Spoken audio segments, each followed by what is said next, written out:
ये जो पहली इमेज आप स्क्रीन पर देख रहे हो ना, ये 2017 की है और ये दूसरी इमेज 2019 की, और अब ये करंट इमेज जो आप जिसमें मुझे बात करते हुए देख रहे हो।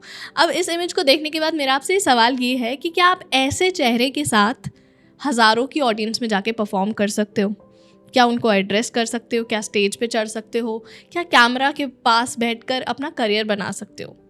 90% लोग ना शायद कहेंगे नहीं यार, ऐसे चेहरे के साथ तो नहीं। I am somebody who's always and always struggled with acne. मेरी हमेशा से एक्ने प्रोन स्किन रही है और 2021 में मेरी एक सर्जरी हुई, जिस सर्जरी के बाद मुझे पैरालिसिस हो गया था टेम्परेरी, और उस सर्जरी से अब तक मैंने 15 kgs गेन कर लिया है। तो I am somebody who has always dealt with body image issues, weight gain, आप कैसे दिखते हैं, आपके बाल कैसे हैं। मेरे बाल भी जल चुके हैं, मेरी इतनी ज़्यादा एक्ने प्रोन स्किन रही है कि मेरे हमेशा से ब्रेकआउट्स रहते हैं। And I am somebody who's a stage artist, जो लोगों के पास जाकर परफॉर्म करती है और जिसका करियर कैमरा के सामने बैठना बन गया है। तो मैंने आज सोचा कि आज इस चीज़ के बारे में बात की जाए, that in spite of having so many flaws and insecurities when it comes to physical appearances, how to project yourself as a highly confident individual. तो हम इस वीडियो में 4 चीज़ों के बारे में बात करेंगे कि हम कैसे in spite of being our flaws अपने आप को highly confident individual प्रोजेक्ट कर सकते हैं। पहला पॉइंट यही है that know your value. सबसे पहले ना यार ये समझना बड़ा इम्पोर्टेंट है कि किस शक्ल के साथ और किस बॉडी टाइप के साथ हम पैदा हुए हैं, ये हमारे हाथ में नहीं होता है। हमारे जीन्स हमारे हाथ में नहीं होते हैं। हम किस घर में पैदा होंगे और कैसे कलर, शेप और हाइट के साथ हम बड़े होंगे, ये हमारे हाथ में नहीं होता है। तो फिर इन चीज़ों को वैल्यू देना कम करना पड़ेगा। ये समझना बड़ा इम्पॉर्टेंट है कि आपकी वैल्यू क्या है इन चीज़ों से हट कर। जैसे कि what are the things that you like about yourself, what are your strengths, या फिर ये क्वेश्चन खुद से पूछना that what do I bring to the table. कुछ लोगों की लैंग्वेज बहुत स्ट्रांग होती है, कुछ लोगों की कोई सब्जेक्ट नॉलेज बहुत स्ट्रांग होती है, कुछ लोगों की कम्युनिकेशंस बहुत स्ट्रांग होती है, कोई लोग किसी चीज़ में स्ट्रांग है, कोई चीज़ किसी चीज़ में स्ट्रांग है। आपको खुद से ये पूछना होगा that what are my 3 best strengths. तो मैं चाहती हूँ कि आप पेन एंड पेपर लेकर लिखो कि आपकी कौन सी ऐसी 3 चीज़ें हैं जो आपको खुद के बारे में बहुत पसंद हैं, जो आपकी वैल्यू है, जिससे आपकी आइडेंटिटी बनती है अपार्ट फ्रॉम फिजिकल अपीयरेंसेस। यार आप कहोगे यार नहीं, जब बॉडी इमेज की बात हो रही है तो तुम किसी और चीज़ की बात क्यों कर रही हो, किसी और वैल्यू की बात क्यों कर रही हो, कोई और स्किल, कोई और क्वालिटी की बात क्यों कर रही हो, क्योंकि इशू तो मुझे बॉडी इमेजेस से है ना। यस, आपको बॉडी इमेजेस से इशू है, मगर इसका पहला पॉइंट ये है कि आपको ये समझना होगा कि आपकी वैल्यू क्या है। जब आप अपने बारे में क्लैरिटी से ये जान जाते हो कि ये एक चीज़ मेरी सबसे ज़्यादा अच्छी है, ये मेरे से ज़्यादा बेहतरीन कोई नहीं और नहीं कर सकता, तो वो चीज़ आपका कॉन्फिडेंस डिराइव करती है। So know your value. जैसे कि मेरी वैल्यू ये है that I am a very vocal person, I have the ability to express myself better in front of other people. तो मुझे लगता है कि अपार्ट फ्रॉम मेरे फिजिकल अपीयरेंसेस, इस क्वालिटी की वजह से, मेरी एबिलिटी या फिर of my skill of magic की वजह से, आई हैड द कॉन्फिडेंस कि इवन इफ़ मेरे बहुत सारे एक्ने हो रहे हैं, लगातार 2019 में परफॉर्म करके आई उस चेहरे के साथ, because I had the confidence कि ये सारे फ्लॉज मेरी आइडेंटिटी नहीं बनाते हैं। जब आपको अपने बारे में क्लैरिटी होगी ना that what is that you bring to the table, ऐसी कौन सी चीज़ें हैं जो आपकी आइडेंटिटी से जुड़ी हैं, आपके स्किल्स, आपकी क्वालिटीज़, तब आपको ये सारी चीज़ें आपके फ्लॉज होने के बावजूद भी बेटर कॉन्फिडेंट पोर्ट्रे करने में मदद कर सकती हैं। Number 2 is accepting your flaws and work on it. बहुत सारे लोग बोलते हैं यार accept your flaws, accept your flaws. I know accepting your flaws is very important aspect of the journey, मगर उस पर काम करना भी उतना ही इम्पॉर्टेंट है। तो इस एक्सरसाइज में हम एक पेज को 2 भाग में डिवाइड करेंगे और एक पार्ट में लिखेंगे flaws that we can work on and flaws that we only can accept, जिन पे हम काम नहीं कर सकते। जैसे कि मैं बताती हूँ कि मेरी इनसिक्योरिटी ये है कि अगर मेरी हाइट होती तो I would have been able to project myself as a more authoritative, more commanding person, या हाइट वाले लोगों का रुतबा होता है, या फिर I find myself in situations जहाँ पर I am standing with a lot of men and performing, and they are all very tall and I'm very short, and मुझे लगता है कि वहाँ पे मेरा कॉन्फिडेंस थोड़ा लो हो जाता है, even when I am performing, even when I am in my best shape and skill. वो एक इनसिक्योरिटी है मेरी, जो मुझे पता है कि यार ये तो मुझे एक्सेप्ट करना ही पड़ेगा कि मेरी इतनी हाइट है and I can do nothing about it. मैं अगर अपनी इनसिक्योरिटी की बात करूँ तो मैं उस सेक्शन में हाइट लिख दूँगी, मगर when it comes to weight, जो कि मैंने पिछले 3-4 साल में 15 kgs गेन किया है, this is something that I can work on and I have started working on also. तो आपको अपनी इनसिक्योरिटीज़ को पहचानना है कि ये तो लिस्ट ऑफ इनसिक्योरिटीज़ हैं जिसके साथ मैं डील करता हूँ।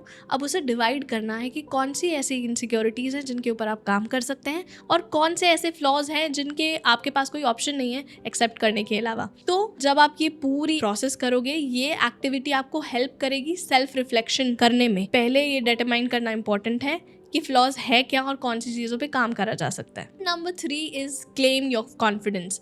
इस एक्टिविटी में you have to go and stand right in front of the mirror and practice the work. अगर आपको इंग्लिश बोलने में इनसिक्योरिटी है, दो वो फिजिकल अपीयरेंसेस में नहीं आता, बट फॉर एन एग्जाम्पल, तो आपको शीशे के आगे जाके खड़े होना है और इंग्लिश बोलने की प्रैक्टिस करनी है। लोगों के सामने जैसे आप बोलोगे वैसे, लड़खड़ाओगे, घबराओगे, वो आपको प्रैक्टिस करना है।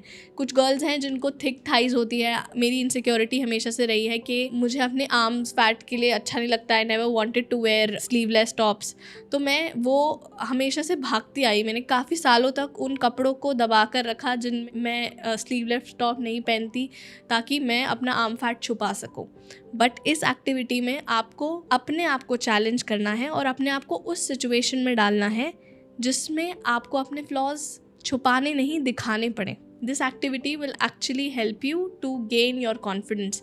अपने आप को फीड करना है that you can do it, and बहुत बड़ी चीज़ नहीं है अगर आप अपनी ड्रेस पहनकर अपनी थिक थाइस को फ्लॉन्ट कर रहे हो, तो बहुत बड़ी चीज़ नहीं है। आपको ये एक्टिविटी करने के बाद रियलाइज़ हो जाएगा that the things that you are insecure about people don't even notice. मैं हमेशा से मेरे अंदर ये इनसिक्योरिटी रही थी कि मेरे आर्म्स बहुत फैट है, मेरा जो बॉडी फैट है वो मेरा आर्म्स में ही अक्यूमुलेटेड है और मैं बहुत ईयर्स तक इससे दूर भागी। एंड अब रिसेंटली आप मुझे देखोगे इन माई फंक्शंस दैट आई वोन sleeveless gowns. I have also curated videos जहाँ पे मैं sleeveless top पहन कर ये confidently अपनी videos बना रही हूँ। Apart from me feeling confident in my own skin, in my own body type, I'm still being judged around, but उससे आपको फ़र्क पड़ना बंद हो जाता है। And trust me, practice this and feel it कि कितना liberating feeling है अपने body को exactly वैसे ही accept कर लेना जैसे वो है। Obviously at the same time काम करना, but this is the best gift that you can give to yourself, is accepting your flaws and not giving a F about it. And number 4th point is owning your flaws. I am today in a state जहाँ पर I have totally owned my flaws and I live my life without the fear of being judged.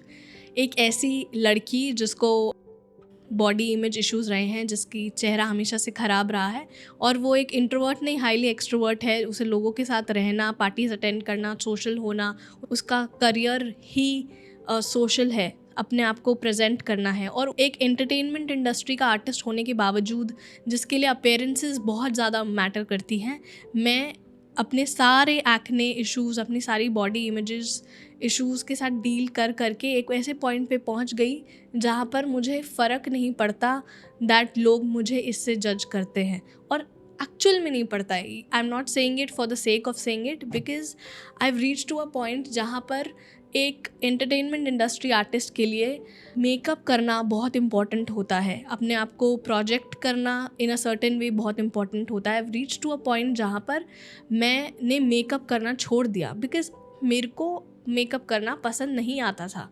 Every time I use to put makeup on, मेरे breakouts हो जाते थे, या फिर मुझे अपने फेस को लेयर अप करना नहीं पसंद होने लगा। ऐसा नहीं है कि मैंने मेकअप नहीं किया, ज़िंदगी भर मेकअप किया है कॉलेज में एंड इवेंट्स में, बट इवेंचुअली इस जर्नी में मैंने रियलाइज़ किया कि this is something that I do not enjoy and this is something I do out of obligation to look a certain way. अपने आप को धीरे धीरे एक्सेप्ट करना शुरू किया और फिर वो fear of judgment उठ गया कि now I know that my value is way more than my appearances. यार ये सब बोलकर मैं ये नहीं बोलना चाह रही कि अच्छा दिखना, अच्छा पहनना और ग्रूमिंग इम्पॉर्टेंट नहीं है। Of course that is important. आप कैसे दिखते हो इससे आपका फर्स्ट इंप्रेशन डिसाइड होता है, राइट? मगर मुझे ऐसा लगता है कि आपका फर्स्ट इंप्रेशन इस बात से भी डिटरमाइन होता है कि आपके फ्लॉज होने के बावजूद आप उसमें कितने कंफर्टेबल हो, उसको कितनी ब्यूटिफुली तरीके से एक्सेप्ट करके अपने आप को कॉन्फिडेंट पोर्ट्रे कर रहे हो। Ultimately the biggest accessory that you can wear is your confidence and your smile. आप कितने भी खूबसूरत मेकअप के साथ हो, आपने कितनी भी खूबसूरत ड्रेस पहनी हो, आपके बाल कितनी भी ज़्यादा खूबसूरत तरीके से डिज़ाइन हो, अगर आपके बॉडी लैंग्वेज में, आपकी आई कांटेक्ट में, आपके आवाज़ में कॉन्फिडेंस नहीं है, आपको खुद पर कॉन्फिडेंस नहीं है, तो वो सारी चीज़ें फीकी पड़ जाती हैं। इस पूरे वीडियो के थ्रू ये पोर्ट्रे करना है that work on things that matter. अगर किसी की आर्म्स दिख रही हैं तो वो सामने वाले बंदे के लिए उतनी इम्पॉर्टेंट नहीं होती। ये हम अपने आप को इम्पॉर्टेंस दे देते हैं कि हमारी आर्म्स दिख रही हैं, हम मोटे दिख रहे हैं, हमारी थाइस दिख रही हैं। हम उन मोटी थाइज, उन फैट आर्म्स या फिर उन एक्ने के साथ भी कितने कॉन्फिडेंटली सामने वाले के पास जाकर उनके साथ हाथ मिला सकते हैं, उनकी आंखों में आंखें डाल के अपने आप को इंट्रोड्यूस कर सकते हैं, वो ज़्यादा मैटर करता है। जब आप ये एक्सरसाइज करने लग जाओगे यू विल रियलाइज़ कि इतनी बड़ी बात थी भी नहीं, इतना इम्पॉर्टेंट था भी नहीं चीज़ जितना बड़ी चीज़ मैंने इसे अपने दिमाग में बना रखी थी। So definitely keep working on your flaws, accept your flaws, but always remember that your confidence is your biggest accessory. I really hope that you have found this video helpful. आपको प्रैक्टिकली हेल्प मिली हो अपने flaws को accept करने में, उनके ऊपर काम करने में। And please share this video with somebody who may need it. आपको पता है आपको किसके साथ ये वीडियो शेयर करनी है तो कर दो यार। And thank you so much for supporting Hocus Pocus with Aanchal. This is India's first magical podcast. हम एवरी थर्सडे रिलीज़ करते हैं कॉन्वर्सेशन पॉडकास्ट, जहाँ पर हम अलग अलग लीडर्स एंड एक्सपर्ट्स के साथ बातें करते हैं। And me being a magician, उनके साथ मैजिक भी परफॉर्म करती हूँ। तो you can also see magic time videos on our channel. And on Saturdays हम करते हैं ऐसे ही कुछ दिल की बातें। So I will come back on every Thursday and Saturday 7 PM.